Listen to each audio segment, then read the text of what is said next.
السلام عليكم ورحمة الله وبركاته. أعوذ بالله السميع العليم من الشيطان الرجيم. بسم الله الرحمن الرحيم. الحمد لله الذي هدانا لهذا وما كنا لنهتدي لولا أن هدانا الله. ونصلي ونسلم على رسول الله لا نبي بعده سيدنا وحبيبنا وشفيعنا محمد بن عبد الله وعلى آله وصحبه ومن تبعه ووالاه. قال رب اشرح لي صدري ويسر لي أمري واحلل عقدة من لساني يفقه قولي. سبحانك لا علم لنا إلا ما علمتنا إنك أنت العليم الحكيم. اللهم آت نفوسنا تقواها وزكها أنت خير من زكاها أنت وليها ومولاها. اللهم افتح علينا حكمتك وانشر علينا من خزائن رحمتك يا أرحم الراحمين. رب يسر ولا تعسر، رب تمم بالخير. اللهم علمنا ما ينفعنا وانفعنا بما علمتنا وزدنا علما وعملا متقبلا ورزقا حلالا طيبا واسعا. اللهم أخرجنا من ظلمات الجهل وأكرمنا بمعرفة العلم وأحسن أخلاقنا بالحلم آمين يا رب العالمين. قال الله تعالى في كتابه الكريم بعد أن أقول أعوذ بالله من الشيطان الرجيم: وإذا قرأت القرآن جعلنا بينك وبين الذين لا يؤمنون بالآخرة حجابا مستورا. Firman Allah Subhanahu wa taala mafhumnya, apabila kamu membaca Al-Quran, maka kami jadikan di antara kamu dan di antara orang-orang yang tidak beriman dengan hari akhirat itu satu dinding pemisah yang tertutup. Al-Isra ayat 45. An Abi Hurairah radhiyallahu anhu qala qala Rasulullah sallallahu alaihi wasallam: majtama'a qaumun fi baitin min buyutillah yatluna kitaballahi wa tadarasunahu bainahum illa nazalat alaihimus sakinah wa ghashiyatuhumur rahmah wa haffathumul malaikah wa dzakarahumullahu fi man 'indah. Atau kama qala Rasulullah sallallahu alaihi wasallam. Dari Abu Hurairah radhiyallahu anhu katanya, telah bersabda baginda Nabi sallallahu alaihi wasallam, tidaklah berkumpul satu kumpulan dalam satu rumah dari rumah-rumah Allah.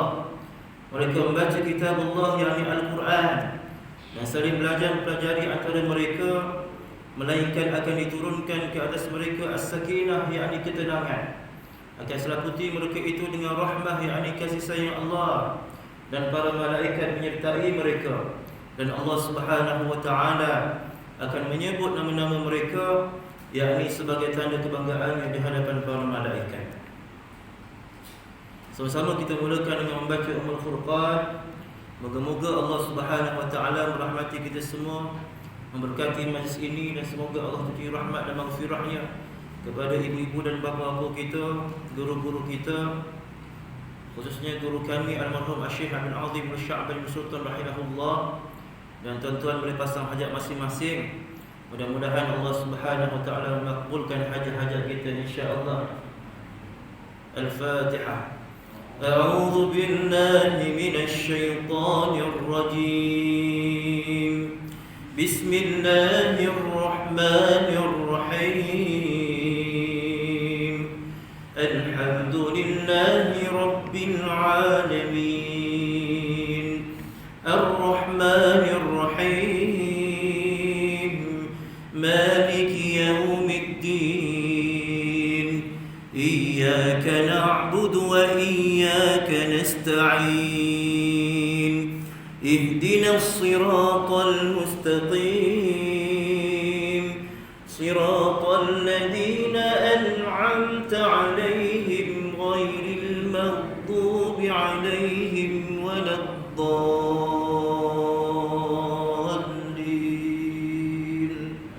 Amin. Yang saya muliakan Tuan Imam, Tuan Bilal, Datang puasa, surau Nur Salam tamat pula indah. Tuan-tuan haji, hadirin yang mudah-mudahan kita semua dirahmati dan diberkati oleh Allah Subhanahu wa taala. Alhamdulillah.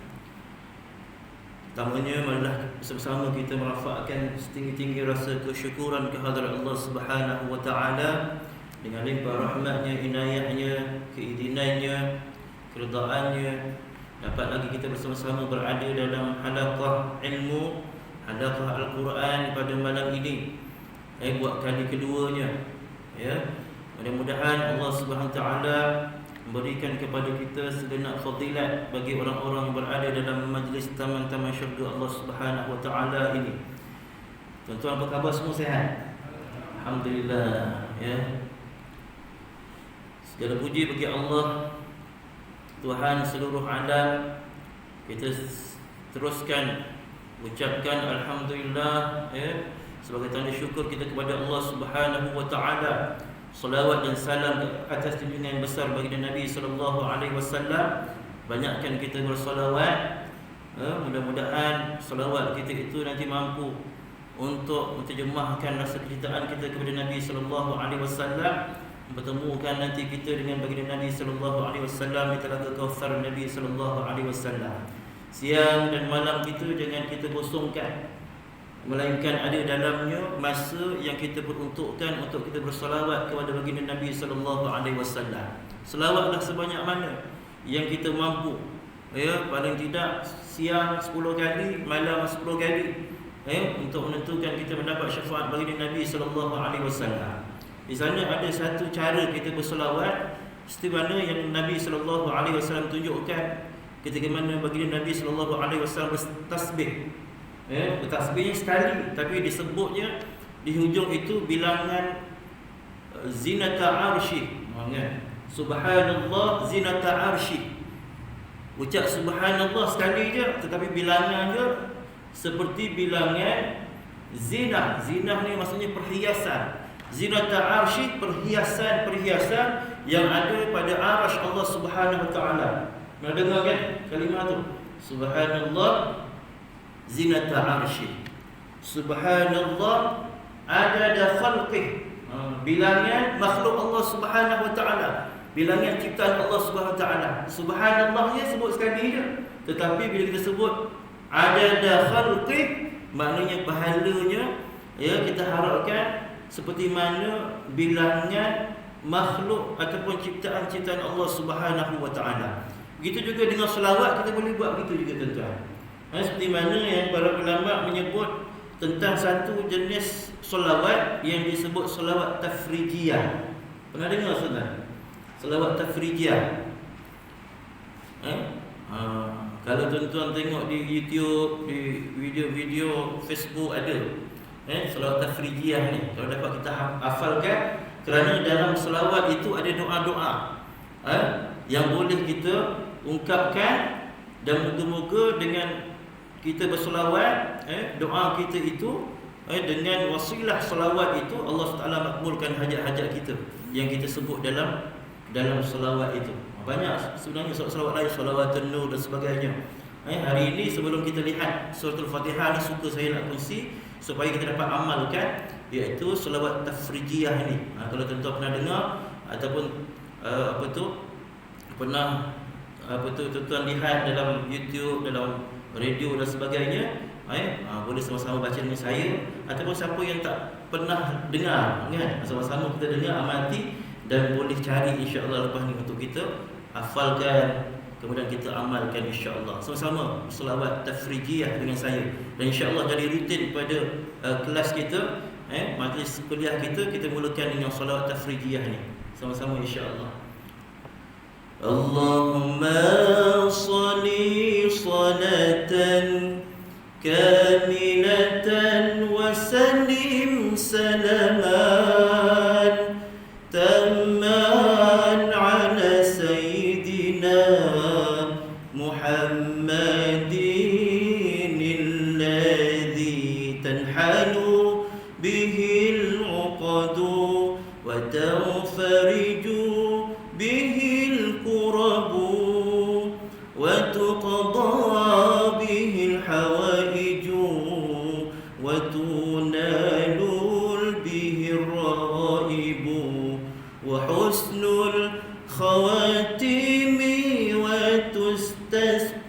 الغمام بوجهه الكريم وعلى آله وصحبه في كل لمحة ونفس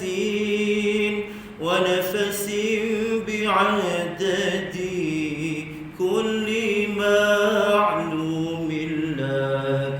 Boleh ulang-ulang kan? Tapi sekali saja kita selawat dengan selawat tafrijiyah ni, tuan-tuan fokuskan pada kalimat fi kulli lamhatin wa nafasin. Fi kulli lamhatin, pada setiap kedipan mata. Maksudnya bilangan kedipan mata kita berapa banyak. Sekali dia selawat, tapi bilangannya, pahalanya mudah-mudahan Allah beri ganjarannya seperti kedipan mata kita. Wa nafasin, dan hembusan nafas. Dan dalam selawat tafrijiyah ini kita mohon Allah Subhanahu wa taala uraikan ikatan-ikatan, kesusahan-kesusahan, tanhalul bihil uqadu wa tanfarijul bihil kurabu, menyenangkan ataupun menghilangkan kesusahan-kesusahan. Wa tuqadha bihil hawaiju. Moga-moga dengan selawat ini, dengan wasilah selawat ini, Allah Subhanahu wa taala memberikan kepada kita tertunai hajat kita. Wa tunalul bihir raghaibu, dan Allah mudahkan agar kehendak-kehendak kita yang baik-baik yang diridai Allah Subhanahu wa taala dipermudahkan oleh Allah Subhanahu wa taala. Lagi apa? Wa tunalul bihir raghaibu wa husnul khawatim. Kita minta pula Allah Subhanahu wa taala supaya beri kita husnul khatimah pula. Dalam selawat tafrijiyah ni tuan-tuan. Istimewanya selawat ini. Kemudian wa tastasqal bihil ghamam. Kita mohon Allah Subhanahu wa taala agar Allah beri kepada kita hujan yang lebat. Dalam bahasa Arab, perkataan hujan ini membawa maksud rezeki yang melimpah ruah. Jadi kita mohon dalam kita berselawat dengan selawat tafrijiyah ini. Jadi tuan-tuan mati Allah Subhanahu wa taala, mudah-mudahan kita dapat amalkan selawat. Kalau tak dapat selawat yang panjang-panjang ni pun, selawat yang paling pendek, iaitu Allahumma salli ala Muhammad, Allahumma salli ala sayyidina Muhammad boleh, Allahumma salli wa sallim alaihi boleh. Jadi cukup sekadar itu mukaddimah kuliah kita pada malam ini. Seterusnya kita lihat tuan-tuan, pada kali yang lepas kita telah lihat ayat Allah Subhanahu wa taala sehingga ayat yang ketiga dalam suratul Fatihah. Jadi hari ini kita masuk ayat yang seterusnya, ayat yang keempat. Jadi kita baca dahulu ayat pertama sehingga ayat ketiga, ikut saya baca.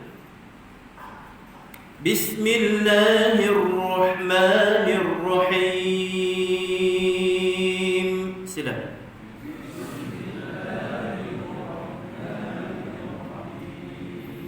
Alhamdulillahi rabbil alamin.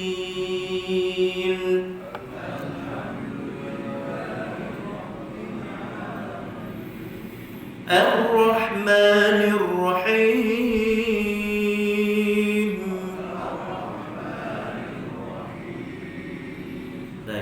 Terus kita masuk ayat keempat, lihat dari segi hukum tajwid yang ada.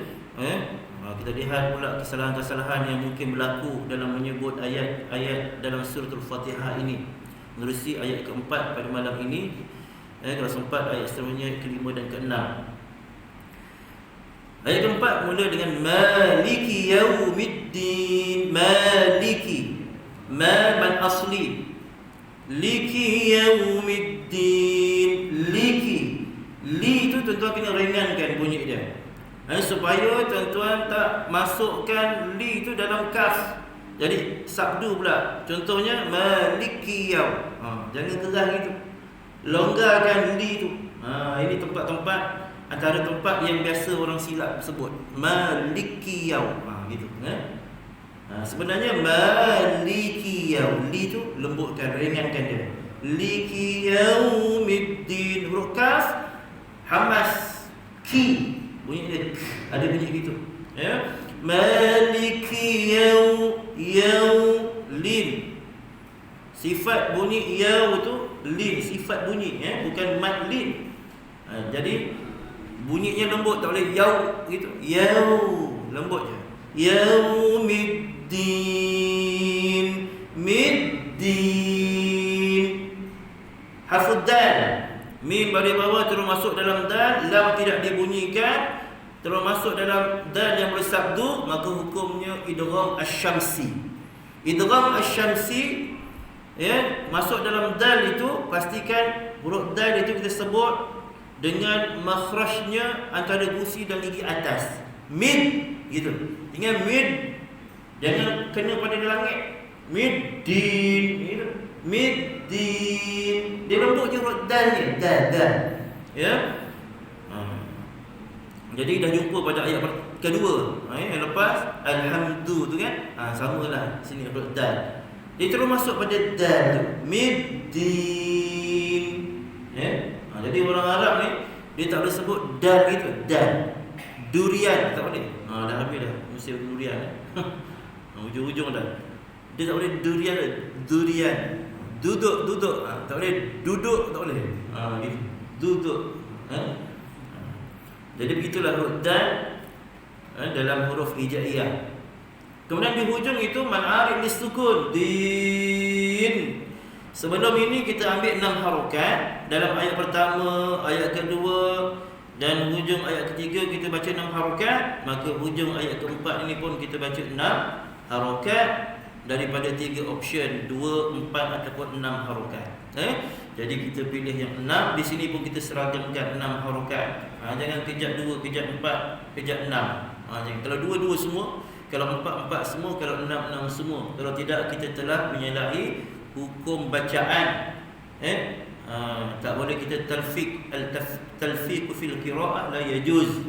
Tak boleh berubah-ubah qiraat dalam satu sesi bacaan. Baik.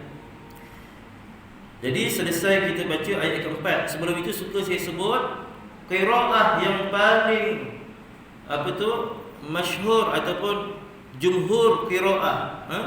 Ulama qiraah membaca ma itu dengan tiada mad. Kalau tuan-tuan dengar ada qiraah yang lain baca ataupun kita tak tahu dia baca qiraah, ada qiraah ke tidak kan? Sebab kita tak belajar. Tiba-tiba kita dengar orang baca Maliki Yaumiddin.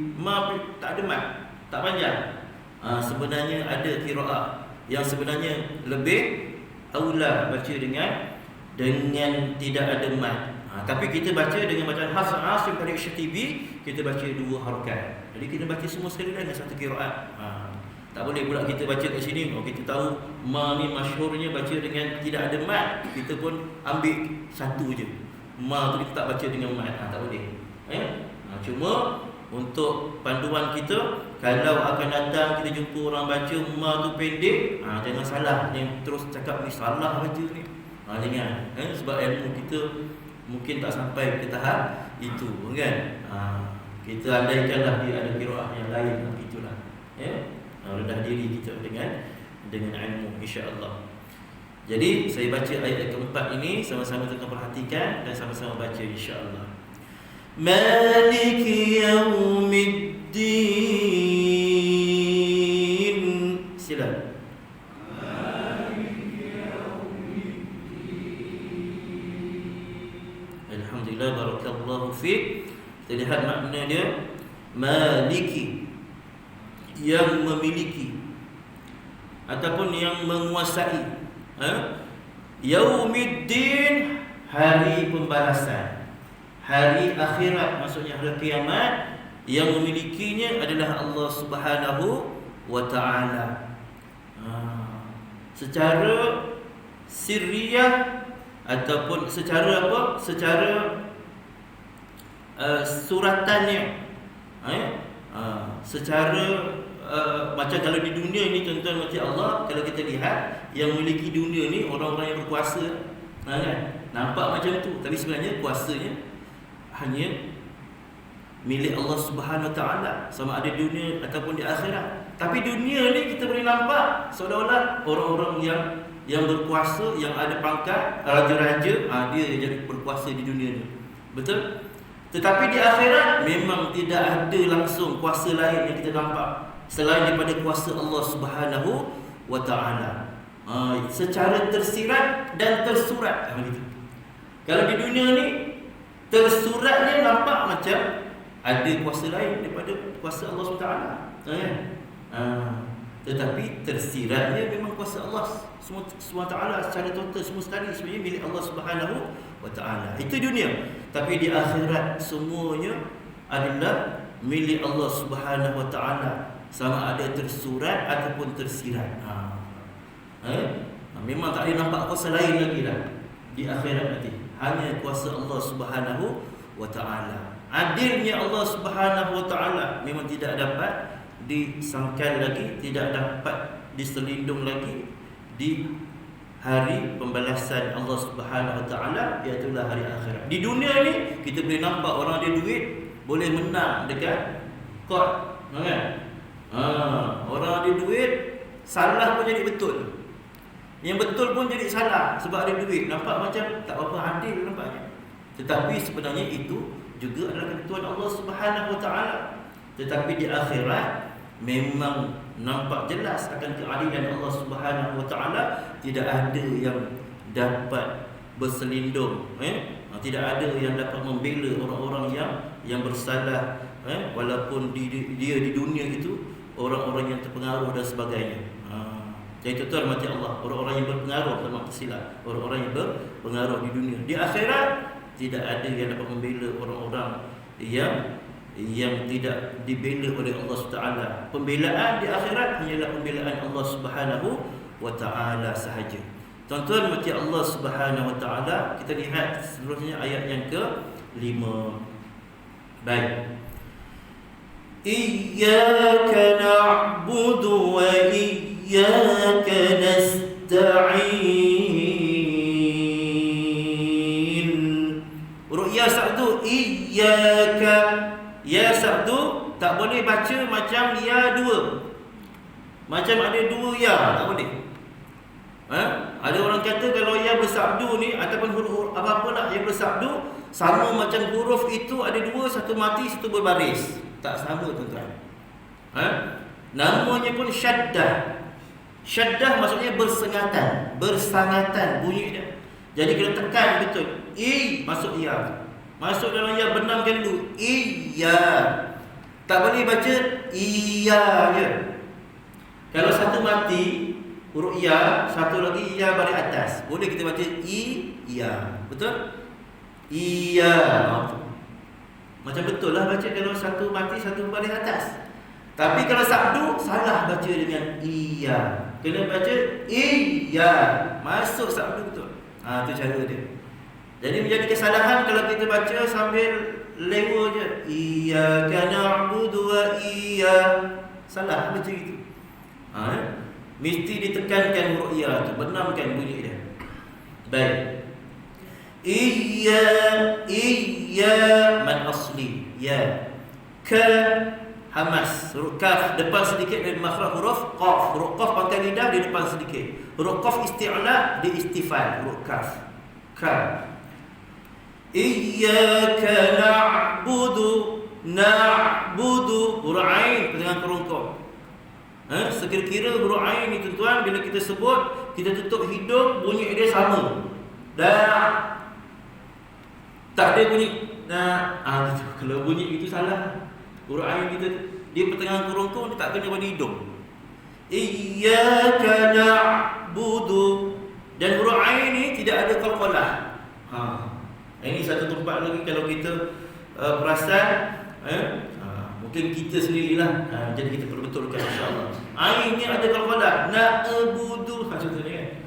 Iyyaka na'budu, tak ada na'budu. Dia mati betul, tak ada qalqalah. Huruf qalqalah ni ada 5 huruf saja. Qaf, ta, ba, jim, dal. Ingat tu. Qa, ta, ba, ju, dal. Senang ingat itu lah. Orang negeri dia itu nak ingat. Huruf qalqalah ni 5 je.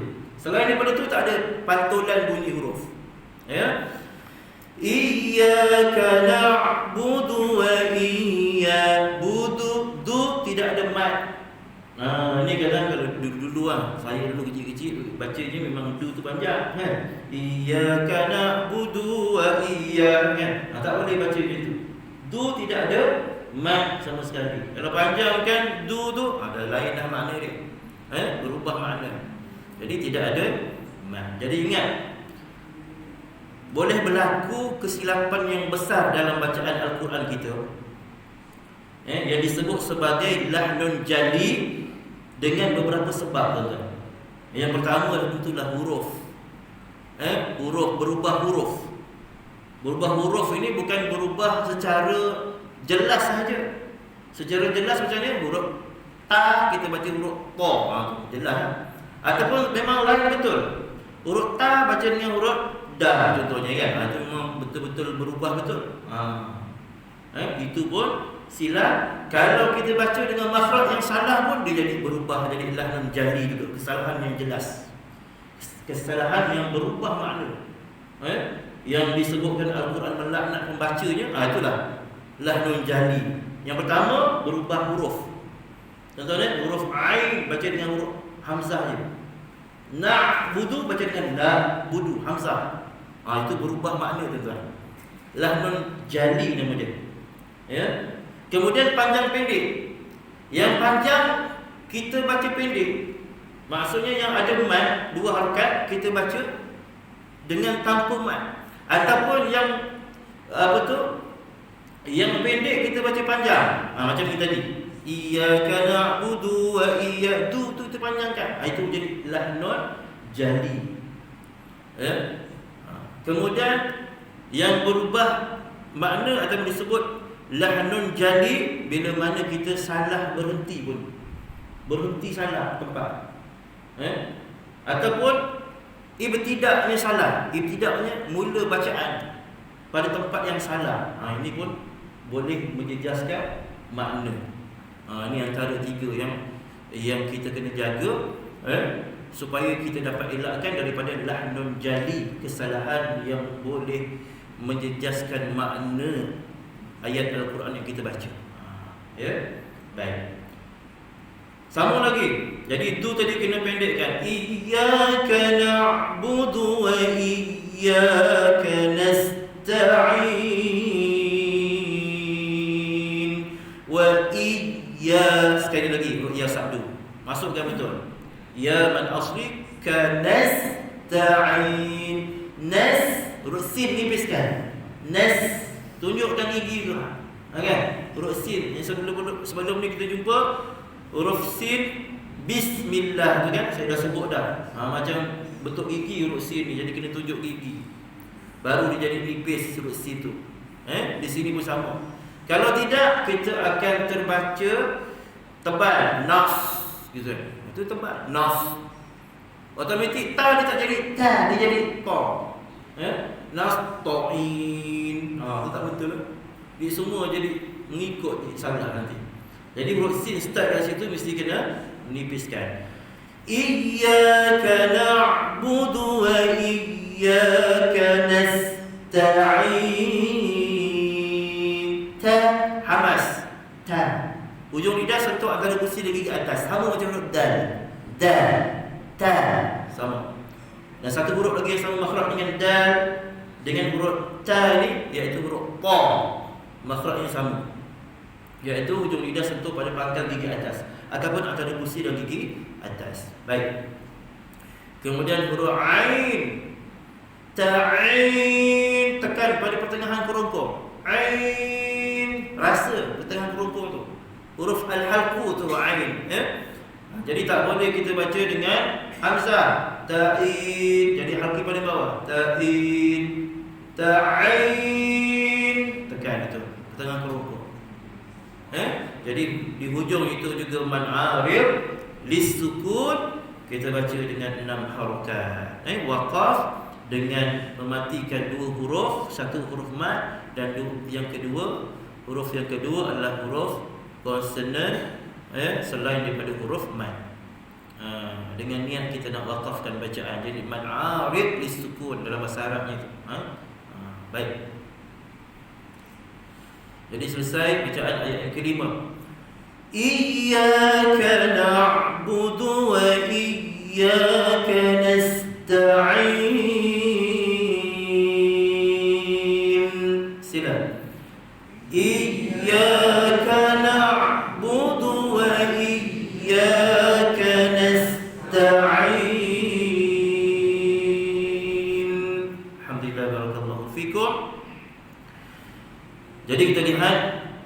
Intisari ayat yang kelima secara ringkas, iyyaka, hanya kepadamu.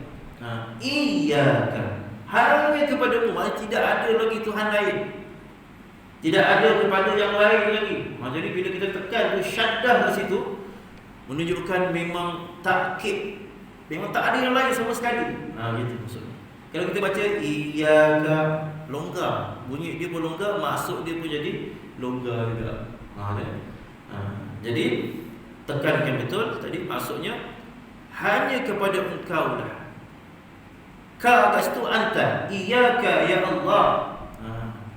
Jadi dalam solat kita, bila kita baca ayat ini, kita betul-betul berinteraksi dengan Allah Subhanahu wa taala. Kita kena takbirkan. Kita kena niatkan betul yang mana kita berinteraksi dengan Allah Subhanahu wa taala. Hanya kepada engkau lah ya Allah na'budu, kami sembah. Nun itu maksudnya nahnu, masuk dalam fi'lul mudhari'. Fi'lul mudhari' ni maksudnya apa? Sekarang, sebelum ini dan akan datang. Berterusan. Guna fi'il mudhari'. Kalau guna fi'il madhi, abadna, kami telah sembah. Kan? Jadi telah lah, yang akan datang tak tahu lagi, kan? Tapi bila guna fi'il mudhari', maksudnya berterusan sampai bila-bila. Hanya kepada engkau lah ya Allah kami sembah. Sampai bila-bila, dulu, kini dan selamanya. Gitu. Sebab itu guna fi'lul mudhari'. Wa iyyaka nasta'in, dan hanya kepada engkau ya Allah nasta'in. Nun itu nahnu juga, kami. Huruf sin itu dia ada makna meminta, maksudnya huruf sin. Macam kita istighfar, ada alif sin, sin ta, sin dengan ta itu maksudnya memohon, minta. Istighatsah, minta juga. Ada perkataan istighfar, mohon ampun. Tapi kalau alif itu kita ganti dengan nun, jadi kami mohon, kami meminta. Meminta apa? Ta'in, memohon pertolongan. Hanya kepada engkau ya Allah kami sembah, dan hanya kepadamu ya Allah kami mohon pertolongan. Jadi tuan-tuan nanti Allah Subhanahu wa taala, maksud di sini kalau lihat dalam tafsir ini, ataupun dalam Al-Quran terjemahan ini, engkaulah sahaja yang kami sembah, dan kepada engkaulah sahaja kami mohon pertolongan. Ada perkataan sahaja itu, maksudnya tidak ada Tuhan yang lain lagi. Kadang kita minta tolong dengan makhluk, minta tolong kawan, kan? Ada masalah kewangan, minta tolong dengan kawan, bantu supaya dapat pinjam duit dan sebagainya. Itu cuma perantara je, tuan-tuan. Pertolongan yang sebenar, yang tersiratnya, tersuratnya kita mohon minta dengan kawan kita, kan? Tapi tersiratnya kita minta sebenarnya dengan Allah Subhanahu wa taala. Makhluk itu sebagai perantara sahaja. Jadi tuan-tuan rahmati Allah Subhanahu wa taala, selesai ayat yang ke-5 dari segi bacaan dan dari segi makna yang kita lihat secara ringkas. Seterusnya kita lihat ayat yang ke-6. Ayat ke-6 ini bermula dengan hamzatul wasli. Alif tu tuan-tuan lihat, alif tu atasnya kepala sad. Kepala huruf sad menandakan alif itu adalah hamzatul wasal ataupun hamzah penyambung. Kalau dia disambung, perkataan ihdina itu bersambung dengan sebelumnya, maka dia jadi hilang hamzah tu. Hamzatul wasli ni dia sebagai penyambung je, maka dia tidak dibaca. Contohnya wa iyyaka nasta'in nuhdina, termasuk pada ha. Tanpa mat, maksudnya alif tu, hamzatul wasal itu langsung tidak dibaca. Jadi tuan-tuan mati Allah SWT, bila kita baca start daripada hamzatul wasal itu, Macam mana nak baca? Ha. Ihdina lah Ustaz, Hamzah balik bawah lah, kan? Alif balik bawah. Itu sebab kita dia biasa baca. Kalau jumpa kat tengah-tengah Al-Quran, tiba-tiba macam mana nak baca? Perkataan yang lain. Jadi kita tengok pada perkataan itu. Kalau perkataan itu adalah isim. Apa pula ni Ustaz isim ni? Habis masa dah. Kalau isim, tengok pada simai. Tengok orang Arab sebut macam mana. Contohnya Ibnu. Ibnu maksud anak lelaki. Kenapa di bawah? Orang Arab sebut boleh bawah Ibnu lah. Ya? Yang ini kita sebut. Yang ini pula, yang tadi saya kata apa? Isim. Kalau isim, hamzah wasli itu nak baca atas, bawah ataupun depan, tengok orang Arab baca. Yang ini fi'il amar. Fi'il amar ini tengok pada kaedah nahwiyah dia, kaedah tata bahasa dia. Begitu kan? Saya terangkan sikit ya, lepas tu kita berhenti insya-Allah. Baik. Jadi huruf hamzatul wasli ini bila mana masuk dalam fi'il amar, kita nak baca start daripada hamzatul wasli ini, tengok huruf yang ketiga.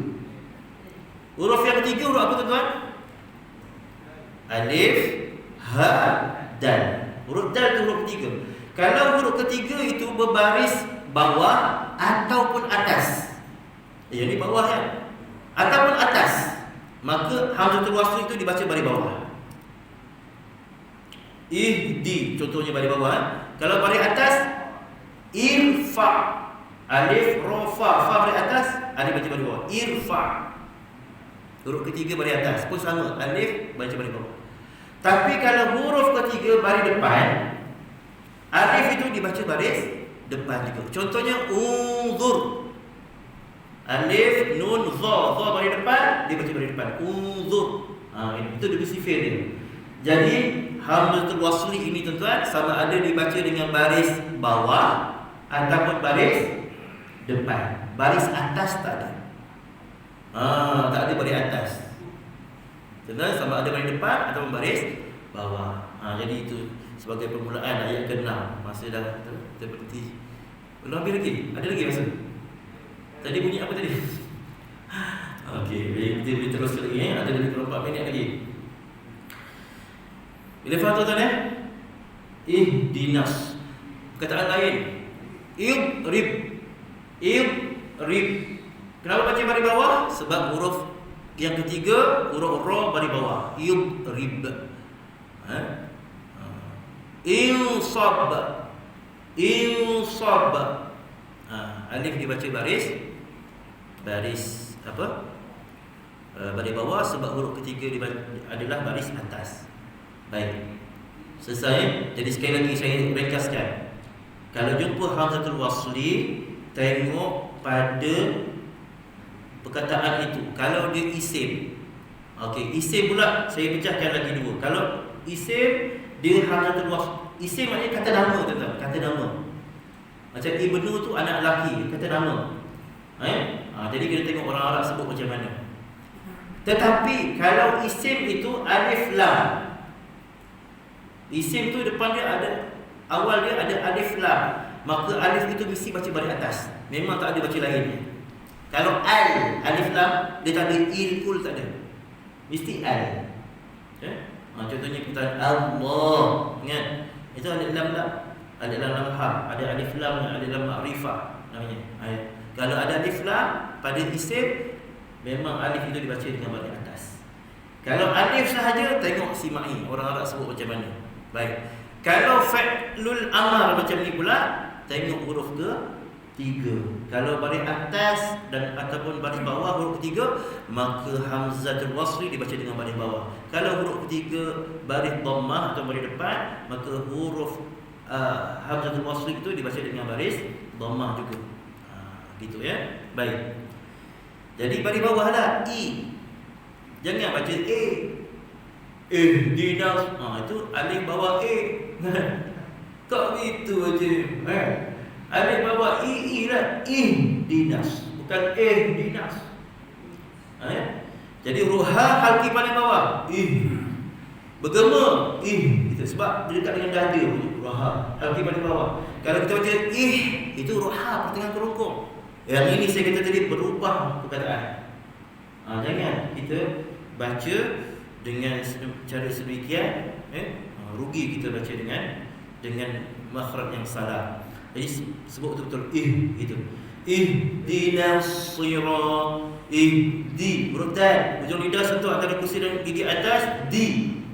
Na macam biasa tuan-tuan, nun di atas na. Memang ustaz na.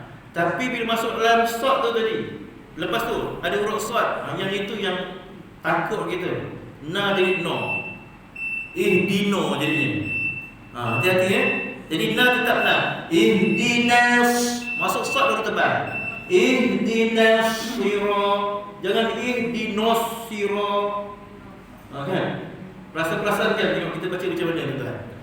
Jadi ihdinas sirat. Huruf sad, hujung lidah sentuh sentuh antara gusi dan gigi bawah.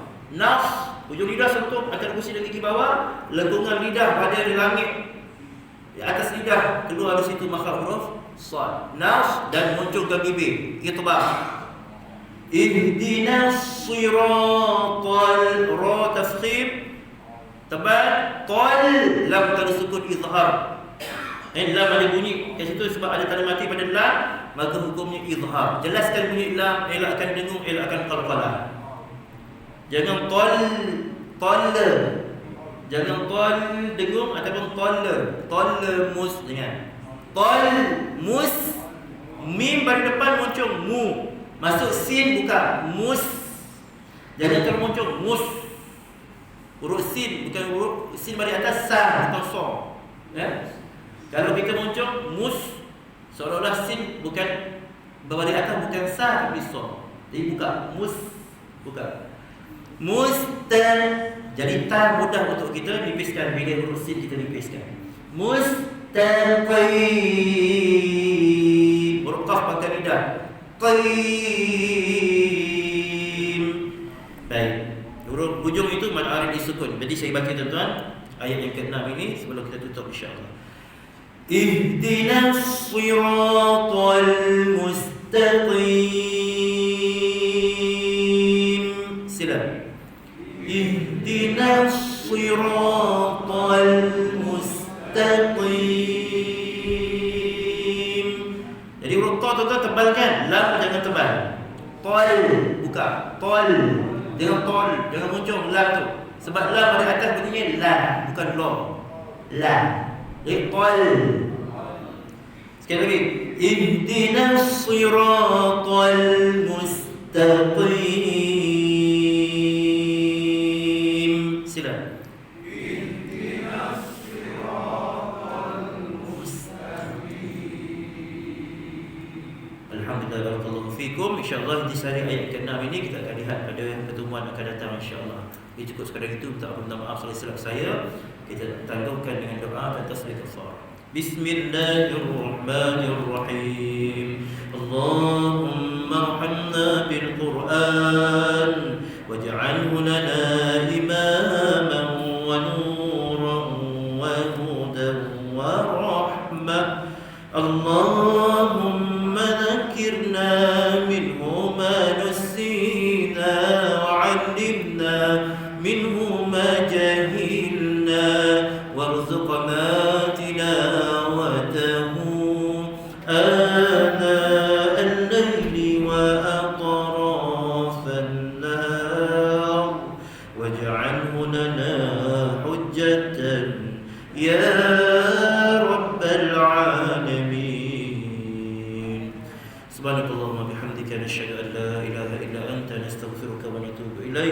sallallahu ala sayyidina Muhammad wa ala alihi wa sahbihi wasallam. Alhamdulillahirabbil alamin. Wabillahi hidayah wa taufiq. Wassalamu alaikum warahmatullahi wabarakatuh.